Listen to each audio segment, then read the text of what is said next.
dunia sampai akhirat. Amin ya rabbal. Dan semua bapak, ibu-ibu sekalian yang Masya Allah, minta maaf tidak bisa Al-Fakir sebutkan satu persatu namanya, namun tidak mengurangi rasa hormat kami. Alhamdulillah, Allah kumpulkan kita di masjid, tempat terbaik di atas muka bumi. Ahabbul bilad Allah masajiduha. Tempat paling dicintai Allah adalah masjid rumah Allah Subhanahu wa ta'ala. Kumpul bersama, bersilaturahmi. Alhamdulillah. Man ahabba ayyubsata lahu fi rizqihi wa yansa'alahu fi atharihi falyasil rahimah. Siapa yang ingin panjang umur, siapa yang ingin luas rizkinya, maka sambunglah tali silaturahmi. Alhamdulillah, Allah jumpakan kita, Allah pertemukan kita, Allah bersamakan kita, kumpul di tempat yang baik, dalam acara yang baik. Mudah-mudahan kumpul di dunia sampai syurga. Amin ya rabbal alamin. Kita memperingati peristiwa besar Isra Mi'raj Nabi besar Muhammad sallallahu alaihi wasallam. Maka banyak hikmah yang bisa kita ambil, yang bisa kita petik, yang bisa kita gali dalam peristiwa ini luar biasa. Salah satu hikmahnya adalah Allah mengijabah doa Nabi besar Muhammad sallallahu alaihi wasallam. Nabi selalu berdoa, Allahumma ja'al fi qalbi nura. Ya Allah, jadikan dalam hatiku cahaya. Wa fi sam'i nura, telingaku cahaya, pendengaranku cahaya. Wa fi basari, penglihatanku cahaya. Wa an yamini nura, an shimali nura, wa min amami nura, wa wara'i nura, wa min tahti nura. Samping kanan, samping kiri, depan, belakang, minta dijadikan cahaya. Doa Nabi besar Muhammad sallallahu alaihi wasallam. Waj'al li nura, dan jadikan aku cahaya, jadikan cahaya. Maka Allah ijabah pada peristiwa Isra Mi'raj Nabi besar Muhammad. Maka Nabi Muhammad diperjalankan Allah bersama cahaya malaikat Jibril, bersama kendaraan secepat cahaya Buraq. Ini bukti bahwa Allah mengijabah doa Nabi besar Muhammad sallallahu alaihi wasallam. Wala sawfa yu'tika rabbuka fatarda. Apa yang Nabi inginkan diberi oleh Allah. Pelajaran berharga untuk kita. Doa-doa kita pasti diijabah Allah. Udu'auni astajib lakum. Berdoalah kepadaku, aku akan ijabah. Jadi doa kita pasti diijabah Allah. Tenanglah, Allah mengijabah doa kita 3 caranya. Dalam hadis Nabi yang pertama, ayu ajjalalahu fid dunya. Allah ijabah doa kita di dunia. Apa yang kita minta, apa yang kita harapkan, apa yang kita inginkan, apa yang kita citakan akan diijabah Allah di dunia. Diijabah. Yang kedua, ayadkhiraha lahu fil akhirah. Allah simpan doa itu di akhirat. Tenanglah, doa kita tidak akan pernah sia-sia. Maka teruslah berdoa, karena nanti di hari kiamat saat kita masuk ke dalam surga, kita akan terpukau dengan pahala yang disiapkan Allah. Inilah balasan doa-doa yang belum Allah ijabah di dunia.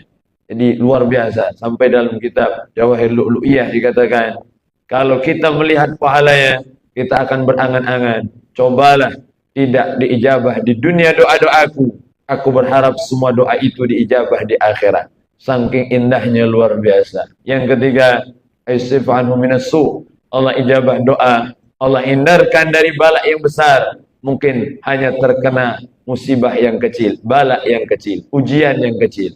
Kadang minta maaf, kita terkena sedikit bala, itu menghindarkan dari bala yang besar.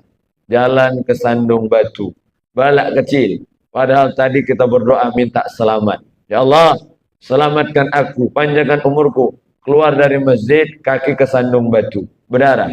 Ada yang berutuan, ngapu pulau berdarah kaki ini.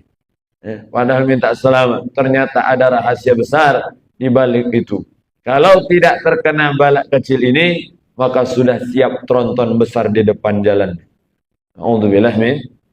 Apa artinya? Ini rahasia Allah. Jadi teruslah berdoa. Allah yaghdabu in taraka su'alahu wa ibnu Adam hina yus'alu yaghdabu. Allah marah ketika hambanya tidak mau meminta. Marah.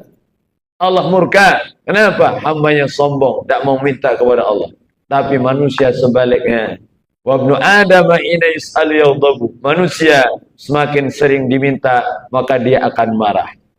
Kita punya teman, kita punya sahabat, pasung sekarang CS lah, atau bestie lah, kawan CS kental Ustaz, dari SD, dari TK lah kami bersama, TK, SD, SMP, duduknya barengan terus, sampai begawe barengan pula.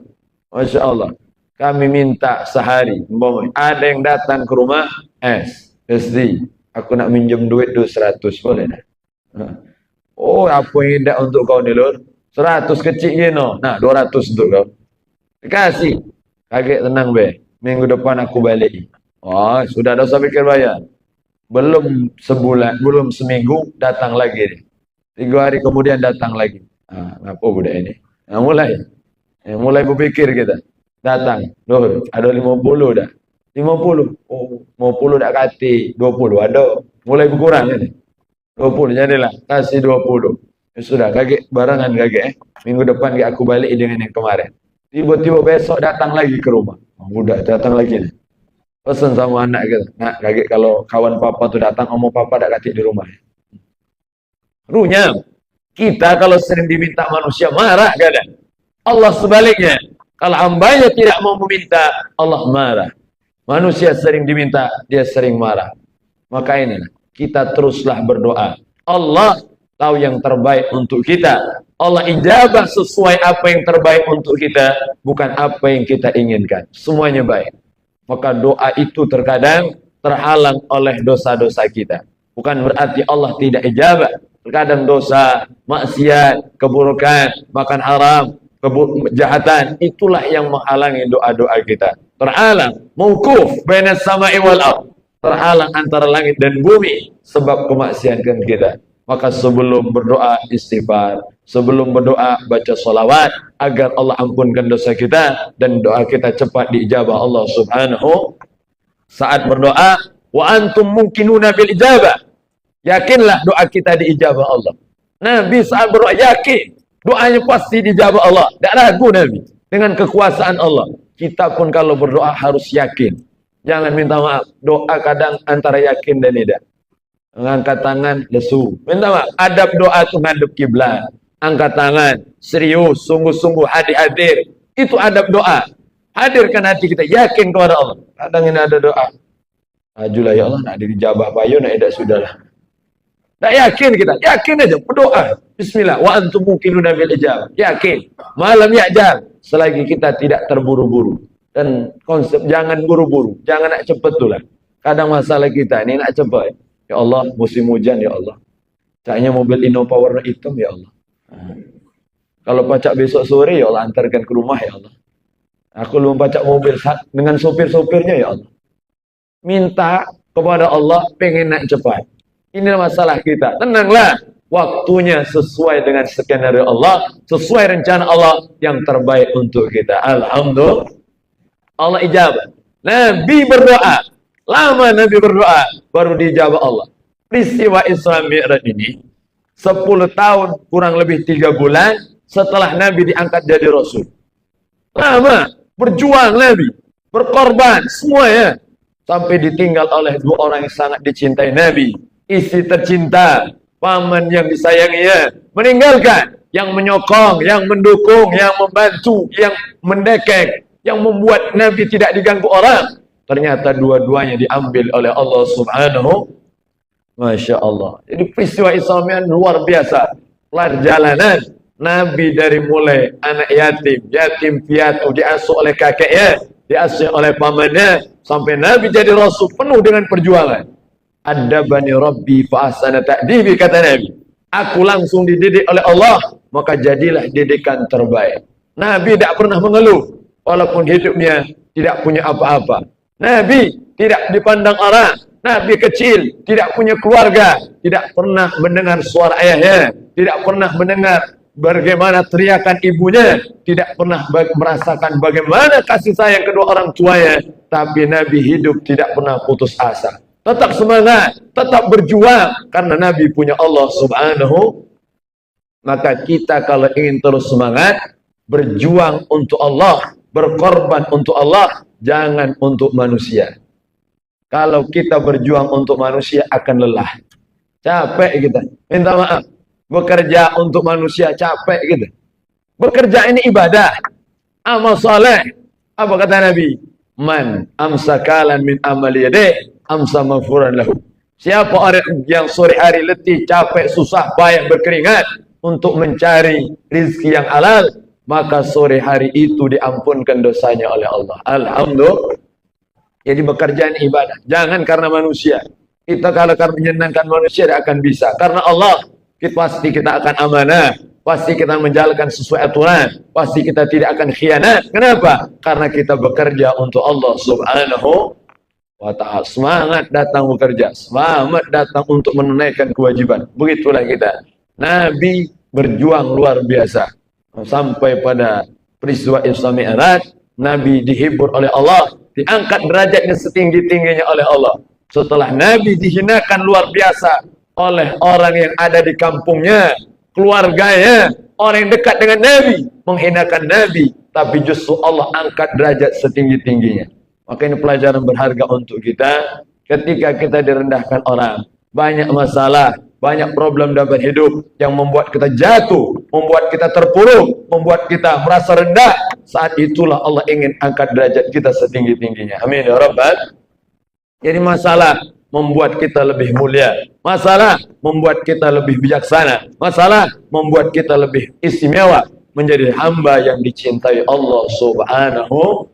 Maka jangan menyerah gara-gara masalah. Ini banyak minta maaf. Masalah dikit, nak bunuh diri lah itu. Nak kemana? Aku nak nganjok bela di Sungai Musi.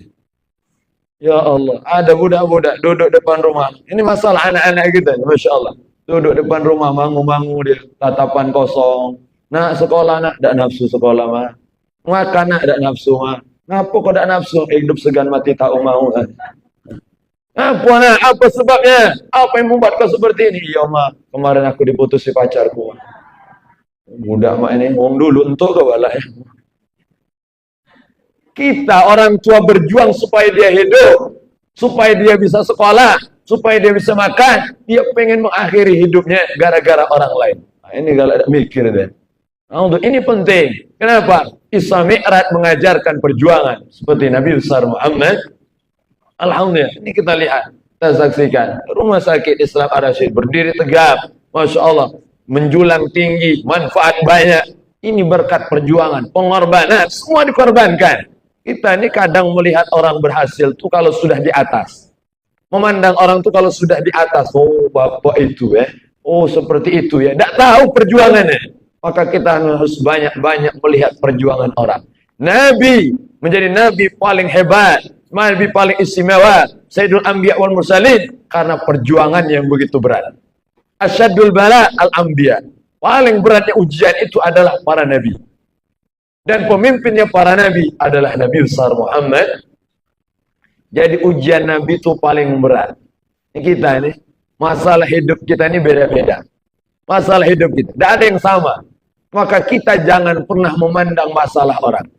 Kadang kita lemah nih, jadi mamang itu, jadi bapak itu. Saya kata masalah hidup ini. Ada ngawas ustaz tuh kata masalah wajah. Terkadang kita melihat orang yang tidak punya masalah, padahal kalau kita ditimpakan masalah dia, kita tidak akan kuat. Kenapa? Kita ini semua punya masalah. Maka ada orang-orang yang pandai menyembunyikan masalah. Nah, ini penting. Sembunyikan masalah. Nabi itu orang yang paling banyak bebannya, orang yang paling banyak masalahnya, tapi wa aktsarum tabassuman, orang yang paling banyak senyumnya. Oh, hebat Nabi.